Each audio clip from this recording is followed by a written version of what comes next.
Farmers hold the key to Western water conservation. Addressing the West's water scarcity means working with agricultural users, not against them. By Sean Regan. Across the American West, worsening drought, growing cities, and emerging environmental pressures have prompted a recurring question. In a region where water is inherently scarce, why is so much of it used for agriculture? It's a fair question.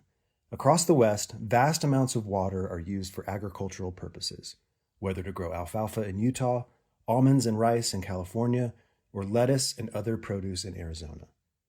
At a time when cities are growing, drought is worsening, and ecosystems like the Great Salt Lake are under stress, it can sometimes seem like water in the West is badly misallocated. But the usual story about wasted agricultural water is incomplete and often counterproductive. As the West gets drier and new demands emerge, it is true that water will sometimes need to move to new and different uses, including in some cases out of agriculture. The path forward, however, isn't to villainize farmers or take away their water rights. It's to make it easier and more rewarding for farmers to conserve water and lease or transfer it to other uses, whether for cities, industry, or even environmental purposes like restoring the Great Salt Lake. Efforts underway across the West, and particularly Utah's work to restore the Great Salt Lake, show how this can be done. Agriculture plays a central and often misunderstood role in Western water conservation.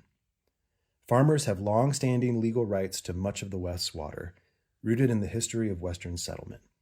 For generations, they have built entire rural economies around those rights, supporting food production, livelihoods, and open spaces that define much of the West.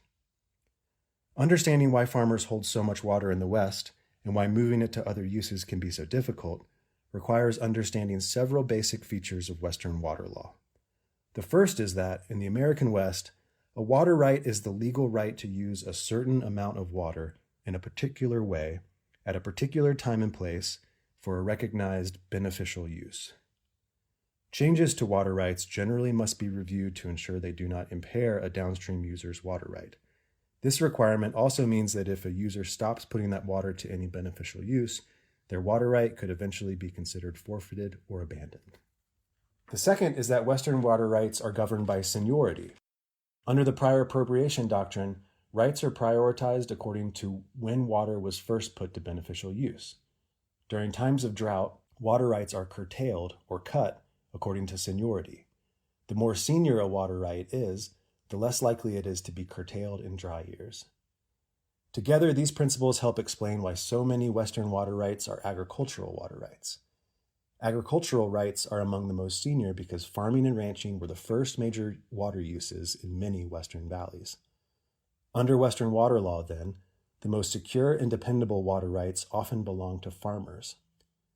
This same set of laws gives not just the incentive but the legal requirement to either use this water for agriculture, change its beneficial use, or risk losing the water right altogether. For most farmers, the choice is often clear. Use the water to grow the highest value crops available. While changing the beneficial use is possible, it is generally a slow and expensive process. In many places, these barriers make it simply too difficult to lease or transfer water to other uses. In others, the physical infrastructure does not exist to move conserved water where it is needed. The result is that water often remains in agriculture because it is too costly, risky, or complicated for farmers to transfer it elsewhere, or it is moved permanently away from agriculture and toward the development of homes or industry.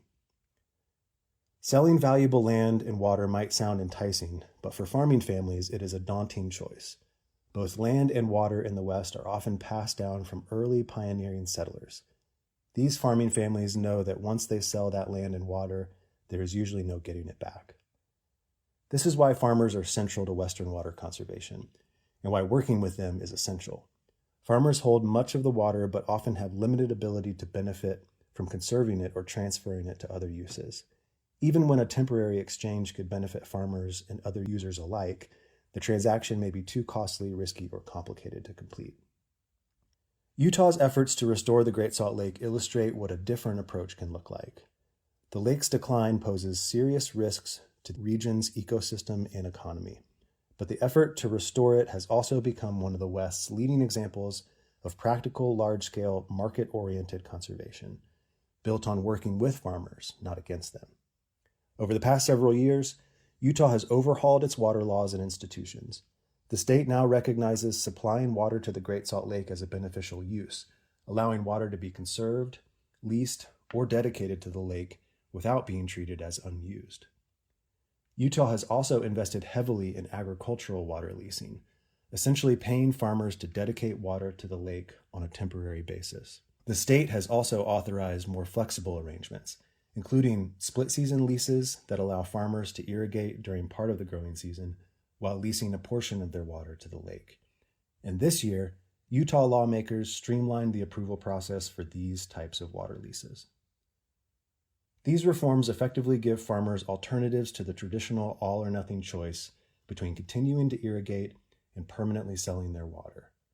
Leasing allows them to make water available for other uses while retaining their underlying rights and keeping their farms in production. There is still much more work to do. Some farmers are understandably hesitant to lease their water, even temporarily, out of concern that their water rights could be jeopardized in the future. But by working closely with farmers, building trust, and developing flexible leasing arrangements, Utah is making encouraging progress.